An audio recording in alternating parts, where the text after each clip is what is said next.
Hello student, आज की online class 9H subject science biology lesson 6 part 6 ऊतक या टिश्यू की क्लास को हम कंटिन्यू करेंगे। लास्ट क्लास में हमने टिश्यू के बारे में पढ़ा था, प्लांट टिश्यू यानी पादप ऊतक, उसके प्रकार पढ़े थे, स्थायी ऊतक, विभाज्योतक ऊतक, इसके अलावा जाइलम, फ्लोएम, उनके कार्य। फिर कल पढ़े, लास्ट क्लास में फिर पढ़े थे जंतु ऊतक, एनिमल टिश्यू।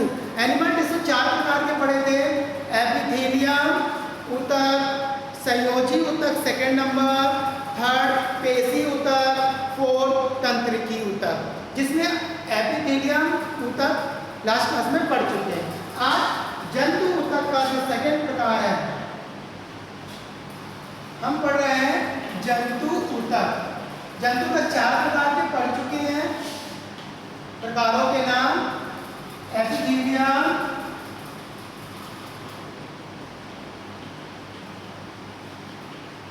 ऊतक। आज इसी का हम दूसरी क्लास पढ़ेंगे, दूसरा ऊतक पढ़ेंगे संयोजी ऊतक, इसको कहते हैं कनेक्टिव टिश्यू। थर्ड है पेशी ऊतक,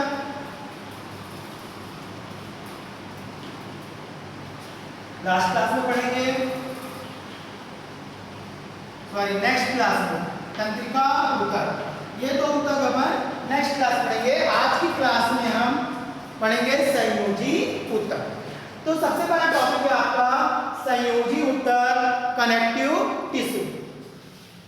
कनेक्टिव टिश्यू के बारे में, वह ऊतक जो किसी जीव के शरीर की कोशिकाओं को, उनके ऊतकों को, उनके अंगों को जोड़कर शरीर का निर्माण करते हैं, ऐसे ऊतकों को हम संयोजी ऊतक कहते हैं। संयोजी ऊतक वह ऊतक, तो संयोजी ऊतक वह ऊतक होते हैं जो कि कोशिकाओं को आपस में जोड़ने का काम करते हैं, अंगों को आपस में जोड़ने का काम करते हैं, ऊतकों को आपस में जोड़ने का काम करते हैं और किसी जीव के शरीर का निर्माण करते हैं। तो ऐसे ऊतकों को हम कहते हैं संयोजी ऊतक। एग्जाम्पल के लिए संयोजी ऊतक के उदाहरण में है रक्त, ब्लड जिसको कहते हैं ब्लड, दूसरा है अस्थि, बोन, तीसरा बहुत सारे ऐसे ऊतक है लेकिन कुछ खास ऊतक पर पढ़ रहे हैं, उपास्थि, कार्टिलेज। ओके, सेकंड टॉपिक है ब्लड या रक्त के बारे में डिटेल पढ़ेंगे।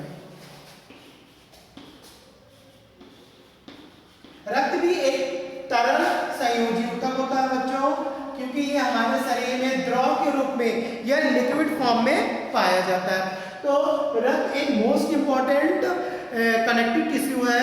ये एक महत्वपूर्ण तरल संयोजी ऊतक है जो हमारे शरीर के सभी कोशिकाओं, ऊतकों, अंगों को आपस में कनेक्ट करता है, जोड़ने का काम करता है।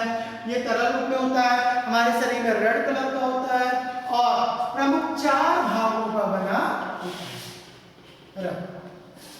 पहला है, इसमें जो कणिकाएं पाई जाती है रक्त की कोशिकाएं, तो पहला लाल रक्त कोशिका या कणिका, इंग्लिश में इसको RBCS, रेड ब्लड सेल्स कहते हैं। दूसरी है श्वेत रक्त कणिका, इंग्लिश में इसको WBCS यानी ब्लड व्हाइट ब्लड सेल्स कहते हैं। और थर्ड है पट्टिका, इंग्लिश में इसको प्लेटलेट्स कहते हैं।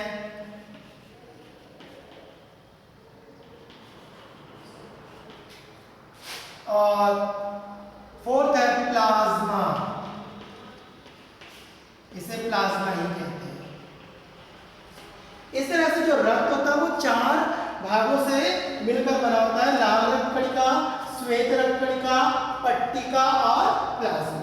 लाल रक्त कणिका जो होती है वो हमारे रक्त में लाल रंग की होती है, गोलाकार संरचना होती है ये लाल रंग कणिकाओं की, इनकी आकृति निश्चित होती है और इसमें लाल रंग का रंग कण, याद रखेंगे बच्चों, हीमोग्लोबिन, परीक्षा में कई बार पूछता है हीमोग्लोबिन। हीमोग्लोबिन नामक हमारे ब्लड में लाल रंग का रंग कण पाया जाता है, शॉर्ट फॉर्म में इसको एचबी कहते हैं, हीमोग्लोबिन, जिसके कारण लाल रक्त कणिकाएं लाल रंग की दिखाई देती है। और एक मोस्ट इंपॉर्टेंट चीज पूछता है एग्जाम में, लाल रक्त कणिकाओं के कार्य लिखिए। तो लाल रक्त कणिकाओं का काम है हमारे पूरे शरीर में ऑक्सीजन को पहुंचाना और पूरे शरीर में बनी हुई कार्बन डाइऑक्साइड को वापस लाना, यानी लाल रक्त कणिकाएं ऑक्सीजन और कार्बन डाइऑक्साइड को लाने ले जाने का। सेकेंड है श्वेत रक्त कणिकाएं, ये श्वेत रंग की दिखाई देती हैं, ये अनियमित आकार की होती है, अपना रूप बदल सकती है, क्योंकि इसमें हीमोग्लोबिन नहीं पाया जाता, लाल रंग का वर्णक हीमोग्लोबिन इसमें नहीं पाया जाता, इसलिए श्वेत रंग की होती है। एक मोस्ट इंपॉर्टेंट बात जानेंगे आप लोग WBCS के बारे में कि इनको अंगरक्षक कहते हैं, बॉडीगार्ड बच्चों, ये हमारे अंगरक्षक होते हैं, क्योंकि ये हमारे ब्लड में या हमारे शरीर में आने वाले हानिकारक रोगाणु, कीटाणु, जीवाणुओं को नष्ट करके हमें रोगों से बचाते हैं। इन्हीं के कारण हम हमेशा बीमार नहीं होते।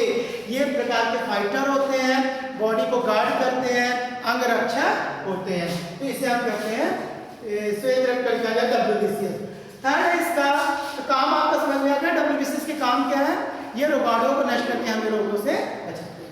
पट्टिका या प्लेटलेट्स, ये एक मोस्ट इंपॉर्टेंट रक्त कणिका होती है हमारे शरीर में, जो कि जब हमें चोट लग जाती है और ब्लड बाहर निकलने लगता है तो उस घाव वाले भाग में ये रक्त कणिकाएं जाकर ऐसे जाल बना लेती हैं और इन जालों में WBCS, RBCS सब चिपक कर उस घाव को भर देती है और खून बहना रुक जाता है।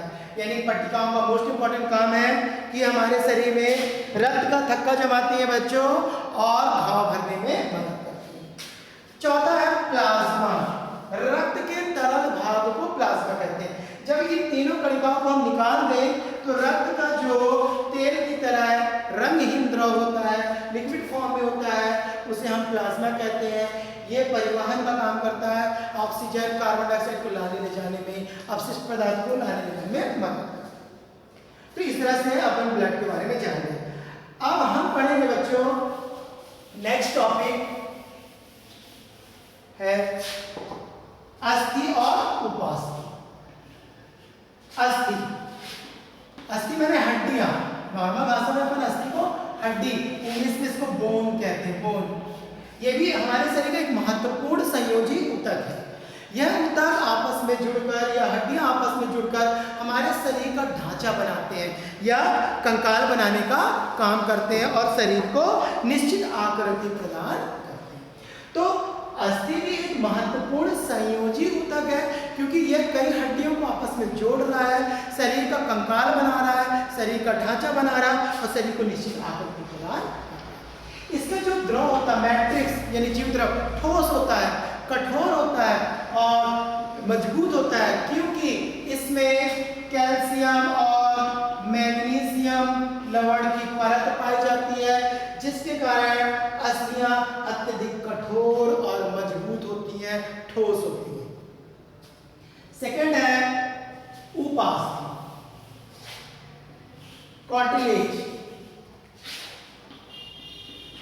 ये अस्थियों की तरह होती है परंतु अस्थियों से थोड़ी मुलायम होती है, कार्टिलेज, उपास्थि। यह भी एक प्रकार का कनेक्टिव टिश्यू है, संयोजी ऊतक है, जो कि हड्डियों को जोड़ने में मदद करता है। दो हड्डियों के बीच में पैकिंग का काम करती है ये उपास्थि। उपास्थि अपेक्षाकृत लचीली होती है, मुलायम होती है, क्योंकि उपास्थि में कैल्शियम और मैग्नीशियम धातु की परत या लेयर नहीं पाई जाती। कैल्शियम और मैग्नीशियम ना होने के कारण उपास्थि अपेक्षाकृत मुलायम होती है, लचीली होती है और ये दो हड्डियों के बीच में पैकिंग का काम करती है। इसके अलावा हमारे कान की जो बोन्स होती है ये उपास्थि है, नाक की ये श्वसन नली जो छल्लेदार होती है ये भी क्या होती है, उपास्थि की बनी। ठीक, तो एक क्वेश्चन आता है बच्चों, उपास्थि और अस्थि में अंतर। मोस्ट इंपॉर्टेंट क्वेश्चन है, कई बार परीक्षा में पूछता है अस्थि और उपास्थि में अंतर, तो ये आपको लिखना है। फिर पांचवा टॉपिक है रक्त। रक्त के क्या काम है? रक्त का काम क्या है? पहला, रक्त क्या करता है? O2 और CO2 का परिवहन, यानी ऑक्सीजन को कोशिकाओं तक पहुंचाता है और कोशिकाओं में बनी हुई कार्बन डाइऑक्साइड को वापस लाता है। सेकेंड है, थर्ड हो गया O2 और CO2। थर्ड जो है ऑक्सीजन भोज्य पदार्थों को कोशिकाओं तक पहुंचाने का काम करता है। फोर्थ, ऑक्सीजन उत्सर्जित पदार्थों को वापस लाने का काम करता है। रक्त। ठीक है, रक्त हमें रोगाणुओं से सुरक्षा प्रदान करके हमें रोगों से बचाता है। 6, ये घाव को भरने में मदद करता है और रक्त का थक्का चलाता है, जैसा कि आप लोग जानते हैं। तो रक्त के कार्य क्या है ये आपको याद करना है बच्चों, मोस्ट इंपॉर्टेंट है। 6 टॉपिक है स्नायु और कंडरा। ये प्रकार के भी संयोजी ऊतक है जो कि हड्डियों और चमड़ियों को जोड़ने का काम करते हैं। पहला अंतर स्नायु में आप देखेंगे कि स्नायु 2 हड्डियों को जोड़ने का काम करते हैं, ठीक है, यानी 2 हड्डियों के बीच में क्या लगा होता है? स्नायु, लिगामेंट। और कंडरा, टेंडन, ये क्या करते हैं? हड्डियों में जो हमारा चमड़ा चिपका हुआ है ना, मांस, तो कंडरा जो होते हैं वो हड्डियों में मांस को, चमड़े को, मांसपेशियों को चिपकाने का काम करते हैं। ये लचीले होते हैं, सेकंड पॉइंट, ये कम लचीले होते हैं, ये अधिक लचीले होते हैं। थर्ड पॉइंट, ये अधिक मजबूत होते हैं और ये कम मजबूत होते हैं। फिर से बता दे रहा हूं, स्नायु 2 हड्डियों को जोड़ने का काम करते हैं, कंडरा हड्डी और मांस को जोड़ने का काम करते हैं। स्नायु अधिक लचीले होते हैं, कंडरा कम लचीले होते हैं। स्नायु अधिक मजबूत होते हैं और कंडरा कम मजबूत होते हैं। इस तरह से फिर 3 अंतर। लास्ट टॉपिक है आपका अस्थि और उपास्थि में अंतर। तो आप ऐसे कॉलम बना लेंगे, एक साइड लिखेंगे आप अस्थि बोन्स, एक साइड लिखेंगे आप उपास्थि कार्टिलेज। जैसा कि नाम से मालूम है, पहला आप बताएंगे कि अत्यधिक कठोर होती है और मजबूत होती है, ये लचीली और नरम होती है। दूसरा आप बताएंगे कि अस्थियां आपस में जुड़कर क्या बनाती है? कंकाल का निर्माण करती हैं और ये हड्डियों को जोड़ने में मदद करती है। थर्ड आप बताएंगे अस्थि में इसमें कैल्शियम और मैग्नीशियम लवण का जमाव होता है, जिसके कारण ये ठोस होती है। इसमें आप बताएंगे इसमें कैल्शियम और मैग्नीशियम लवण का जमाव नहीं होता, इसलिए अपेक्षाकृत मुलायम होती हैं। तो बच्चों आज की क्लास आपकी कंप्लीट होती है। आप लोग इससे रिलेटेड क्वेश्चन याद करेंगे कि अस्थि उपास्थि में अंतर बताइए, रक्त के कार्य बताइए। 2 मोस्ट इंपॉर्टेंट क्वेश्चन है जिसको आपको याद करना है। YouTube वीडियो आपको देखना है, सब्सक्राइब करना है और कमेंट में अपना नाम लिखकर अटेंडेंस दर्ज करना, मोस्ट इंपॉर्टेंट है। Okay, good night.